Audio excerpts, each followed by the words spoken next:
Hi, everybody. I hope your weekend has been fantastic so far. I'm glad to report that we are finally seeing some sun. I'm not a huge fan of extreme heat, but I always feel that sunlight heals and lifts the mood. Yeah, that's me. I don't like heat, but love the sun. Love rain, but hate wind. Oh well. I never profess to be entirely sane. We all have our quirks.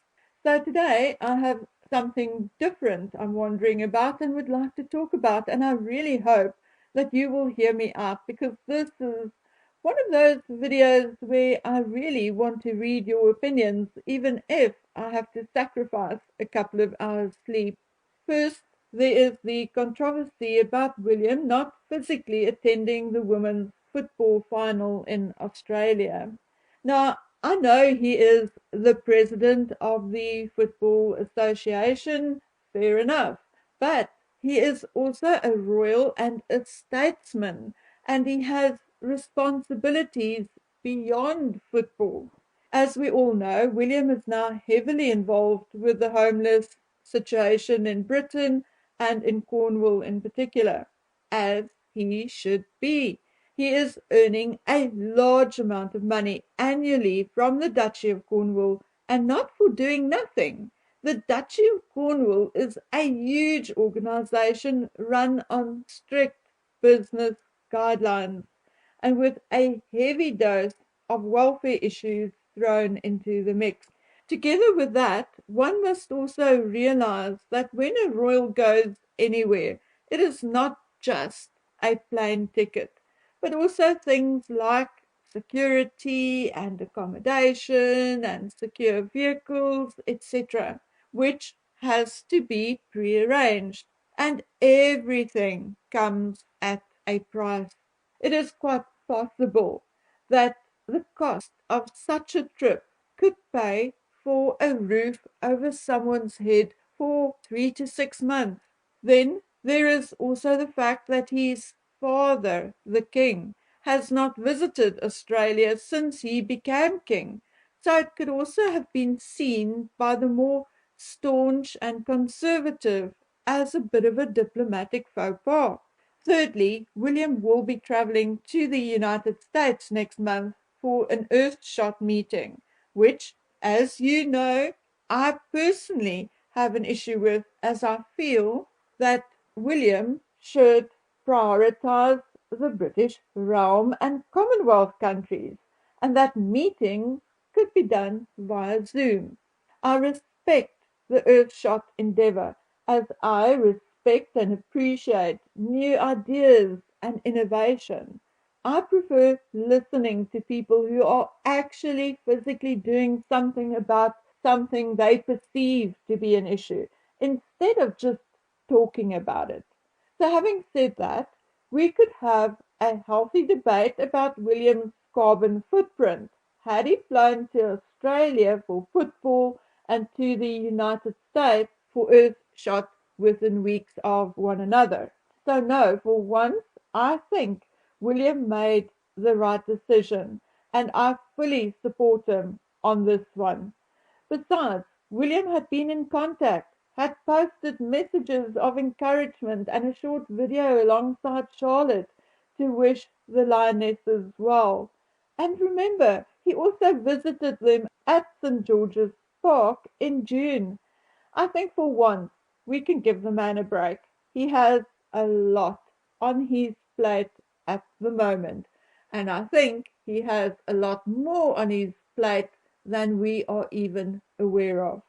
Having said all of that, I feel and think there is also a lot more going on behind the scenes at the moment than meets the eye.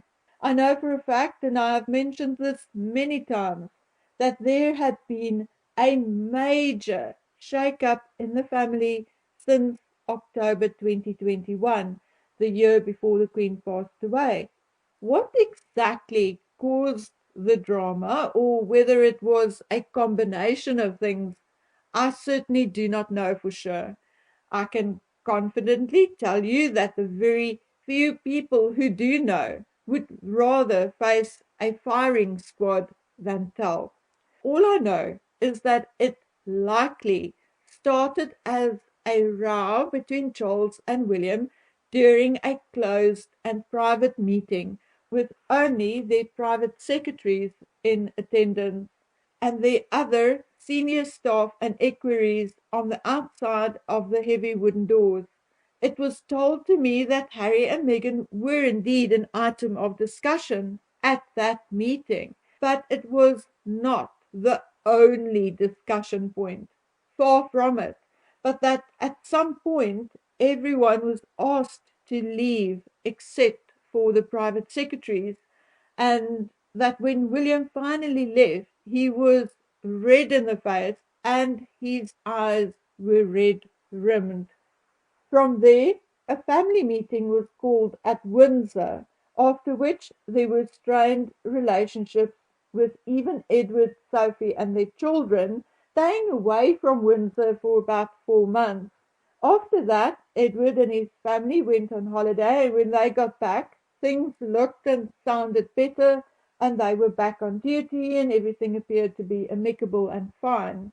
Obviously, until the Queen passed away in September last year. Now, whatever the reason or reasons for the family drama in 2021, it was pure coincidence that I heard about it. Actually, what happened was that I had a discussion with someone and I guessed that there had been some significant issue based on something I read in the media, namely that Edward hadn't been around Windsor for months, even though he stabled his horses there, etc., etc.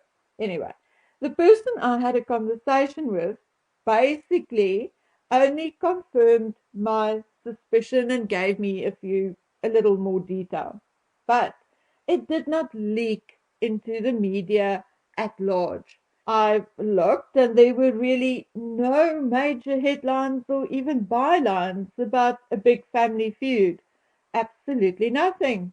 And come to think of it, were we ever privy to family meetings and arguments before? No, we were not. But now, all of a sudden, we are all informed via the media that King Charles had called an urgent family summit to discuss the future of the monarchy.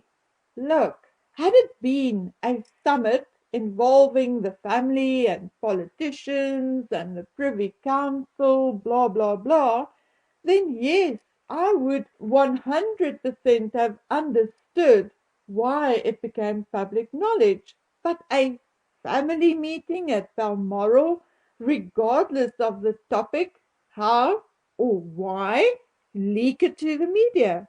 Who is responsible? Who is leaking it to the press? Now, I don't mean this in a negative way or aimed at anyone specifically within the family, but something within the family or the family structure of the royal family is indeed wrong. Something is amiss. There is an underlying issue of some kind, and obviously it is unlikely that we shall ever find out the exact or the entire truth. But I have a slight inkling, a whiff, a sixth sense. I honestly do not know how to define it or how to define what exactly I'm thinking. But if one reads between the lines, there are minor signs of things being out of whack. One of those things are the whole entire Balmoral issue. Bear in mind that Balmoral is a private property which Charles had now inherited from his mother. Its income and expenses, the running of the estate, and everything else has nothing to do with the government or even the public, really. And no one but King Charles has any say or authority over the estate. But having said that, Balmoral had always been a family retreat. Although managed by trustees under deeds of nomination and appointment, it is only to oversee the day-to-day operations, and Charles remains the owner, the boss. And it is clear that he has different ideas, a different vision for Balmoral than his mother had. For the Queen and Prince Philip, Balmoral was a family retreat first and a business last. Although obviously the Queen was intelligent and astute enough to realize that it had to stay above the red line. For Charles, however, it appears to be business first and family last, as he extends the opening times to gain more cash. In the past, the estate was open to tourists from April to July each year. However, now under Charles, this has quietly been changed. Not only has the gate stayed open 2 weeks longer, but it will also reopen after the royal family visit. Thus, will accept visitors again from mid-September. He is also extending commercial activities on the estate. For instance, hosting a huge crafts market in October. He had a big thistle themed maze constructed, had exclusive whiskey and gin launches on the estate, and is also planning an outdoor cinema event and wildlife safaris. Yes, the business and job opportunities may be good for the surrounding communities, even though I am told that not all landowners are equally impressed. But I cannot help but wonder how the family feels about it all. I think we are seeing a scenario which we often see in many other families, where the death of a patriarch or matriarch also spells the end of close family ties. In the case of the royal family, I think it is only their duty to the nation which still keeps them together, albeit artificially, in my opinion. I think this family summit will be important, and I think we are going to see huge changes and differences in attitude and actions as from the end of September. I also see that there is speculation about King Charles asking Harry to stop off in Britain by himself on his way back from the Invictus Games for so-called peace talks. I actually believe this rumor because Charles cannot ignore Harry forever.